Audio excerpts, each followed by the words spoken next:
જ્યાં યુદ્ધ અને વિનાશનો અંધકાર છવાયેલો છે, ત્યાં શાંતિ અને આશાનો એક નાનકડો પ્રકાશ કિરણ જીવંત થઈ રહ્યો છે. યુક્રેનમાં ચાલી રહેલા સંઘર્ષની વચ્ચે આર્ટ ઓફ લિવિંગ ફાઉન્ડેશન માનસિક અને ભાવનાત્મક ઘાને રૂઝાવવા માટે એક અનોખું અભિયાન ચલાવી રહ્યું છે. જ્યારે શસ્ત્રોની ભાષા બોલવામાં આવે છે, ત્યારે આર્ટ ઓફ લિવિંગ કરુણા અને આશાની ભાષા લઈને યુક્રેન પહોંચ્યું છે.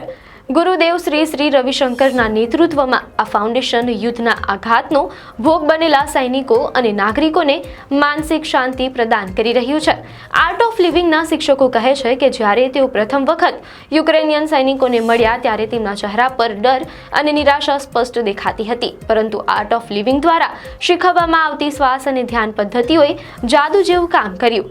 જે સૈનિકો ગુસ્સો, ખાલીપણું અને ઉદાસીથી ભરાયેલા હતા, તેઓ હવે શાંતિ અને સંતુલનનો અનુભવ કરી રહ્યા છે.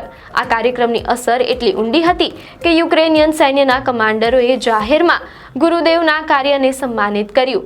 વર્ષ 2022થી આર્ટ ઓફ લિવિંગે 8000થી વધુ લોકો, જેમાં સૈનિકો, વિસ્થાપિત નાગરિકો અને બાળકો માટે કાર્યક્રમો ચલાવ્યા છે. જેમ ગુરુદેવ કહે છે, શાંતિનો અર્થ સંઘર્ષનો અભાવ નથી, પરંતુ કરુણાની હાજરી છે. અને યુક્રેનના આ અંધકારમય સમયમાં આ કરુણા જ આગળનો માર્ગ પ્રકાશિત કરી રહી છે. આવી જ ન્યૂઝ અપડેટ માટે ધ લોકસત્તા પેજને ફોલો કરો.